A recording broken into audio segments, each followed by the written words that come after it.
Hello and welcome everyone. Myself Bhagyashree.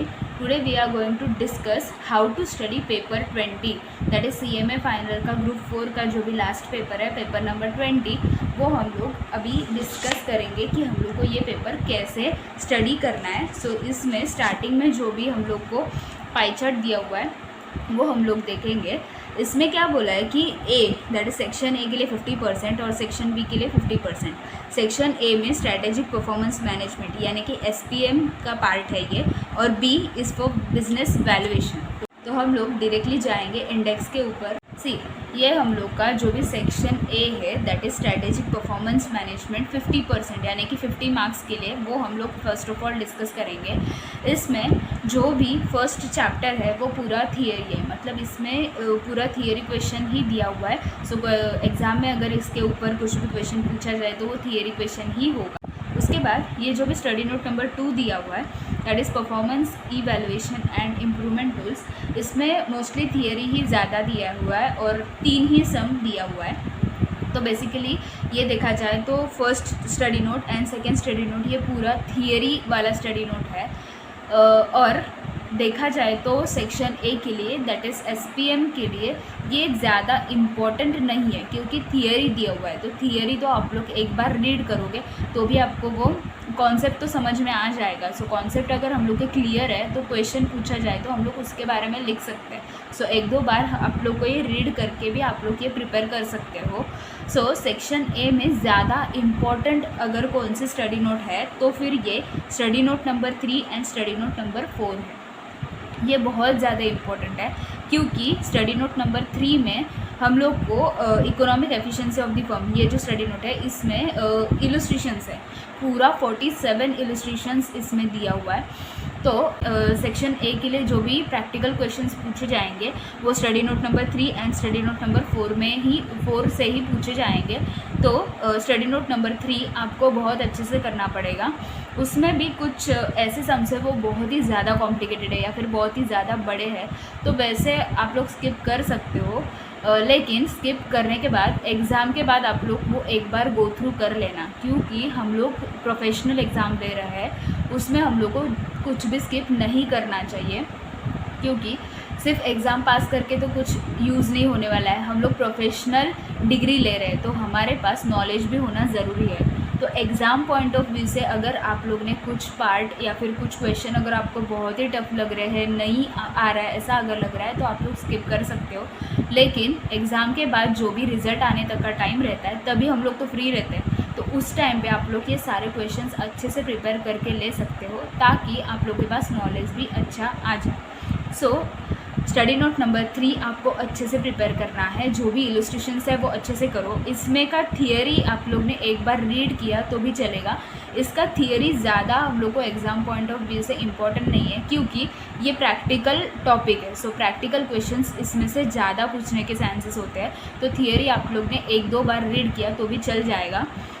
उसके बाद study note number 4 ये जो स्टडी नोट है वो theory point of view and practical questions point of view दोनों पॉइंट ऑफ व्यू से बहुत ज़्यादा इम्पोर्टेंट है क्योंकि इसमें हम लोग को 7 क्वेश्चंस दिया हुआ है और बाकी सारा थियरी दिया हुआ है.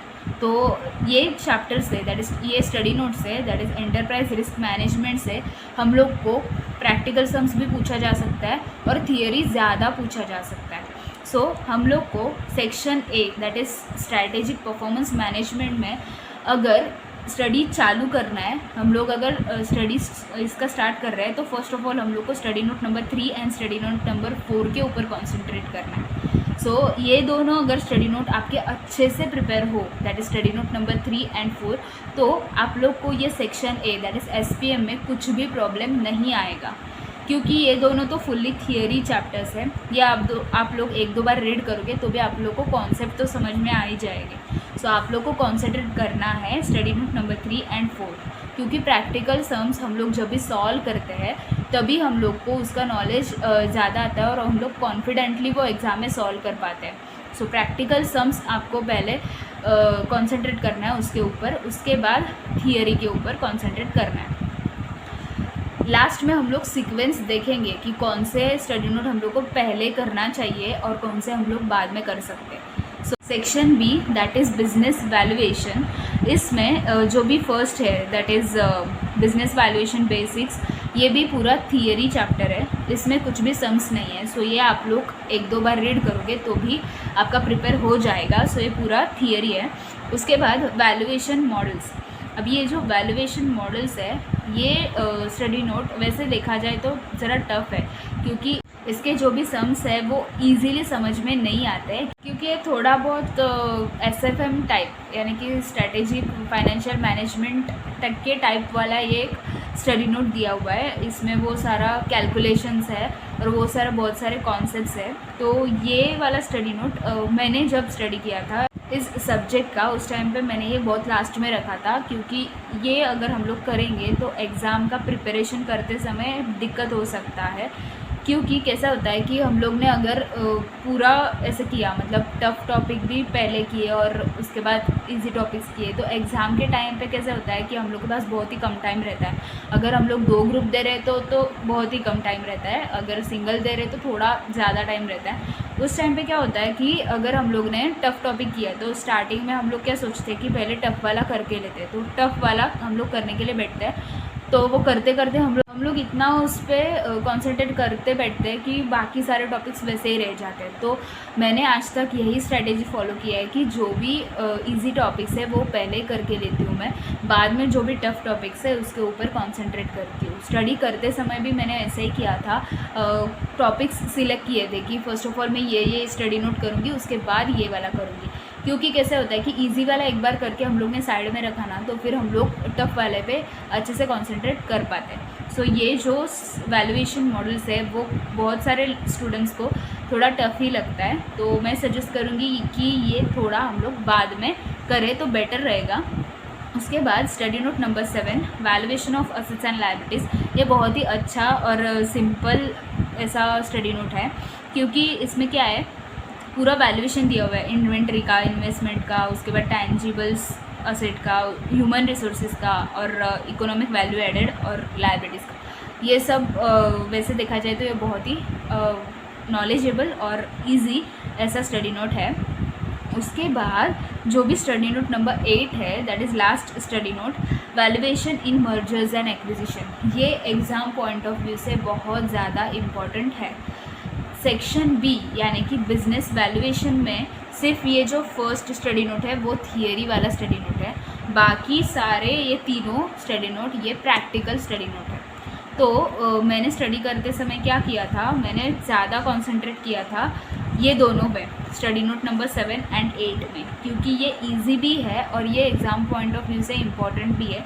So study note number 7 and 8 में से और 6 में से क्वेश्चन पूछा ही जाता है। अभी प्रैक्टिकल सम्स में हम लोग को प्रैक्टिकल हो या थियरी हो, हम लोग को ऑप्शन दिया जाता है ना कि 2 क्वेश्चन है उसमें से 1 करो, ऐसा ऑप्शन हम लोग को दिया जाता है। तो मैंने वही सोच के मैंने ये टॉपिक लास्ट में रखा था, ताकि ये दोनों में के ऊपर मैं कंसंट्रेट कर पाऊँगी। तो आप लोग भी वैसे कर सकते हो, क्योंकि ये टॉपिक्स है ना गारंटेड टॉपिक्स है, इसमें गलती हम लोग की कम हो सकती है। मोस्ट ऑफ द टाइम हम लोग का आंसर करेक्ट ही आता है इन दोनों टॉपिक में, अगर अच्छे से प्रिपेयर किया तो। लेकिन इसमें क्या होता है कि कन्फ्यूजन थोड़ा ज़्यादा होता है, तो आंसर गलत आने के चांसेस रहते हैं। सो ये जो स्टडी नोट है ये that is study note number 7 and study note number 8 अच्छे से आपको प्रिपेयर करना है। उसके बाद आप लोग ने स्टडी नोट नंबर 6 किया तो भी चल सकता है। मैंने जो सीक्वेंस फॉलो किया था वो मैं आपको बताऊंगी। फॉर सेक्शन ए के लिए मैंने क्या किया था, स्टडी नोट नंबर 3 पहले किया था, उसके बाद स्टडी नोट नंबर 4, लेकिन ये दोनों बहुत ही अच्छे से प्रिपेयर किया था। उसके बाद मैंने study note number 1 and 2 go through किया था, मतलब 1-2 बार रीड किया था, ज़्यादा डीपली नहीं किया था, क्योंकि वो थियरी है तो 1-2 बार रीड किया तो हम लोग को समझ में आती है। सो इसका सीक्वेंस सेक्शन ए के लिए मैंने क्या किया था, स्टडी नोट नंबर 3 एंड 4 किया था।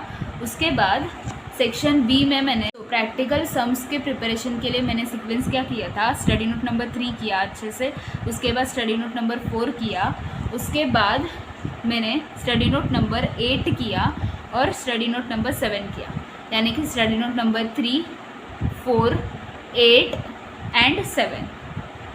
ऐसे मैंने वो प्रिपेयर किया था। और स्टडी नोट नंबर 6 तो मैंने बहुत ही लास्ट में रखा था, क्योंकि वो मुझे बहुत कन्फ्यूजन हो रहा था उसमें, सो मैंने वो लास्ट में रखा था। और ये हो गया प्रैक्टिकल सम्स का, that is study note number 3, 4, उसके बाद 8 एंड 7। ऐसा अगर आप लोग करोगे ना तो प्रैक्टिकल सम्स में आपको कुछ भी प्रॉब्लम नहीं आएगा, लेकिन करते समय बहुत अच्छे से करना है, उसमें भी कुछ ज़्यादा स्किप नहीं करना है आपको, जो भी कर रहे हैं हम लोग वो अच्छे से करना है।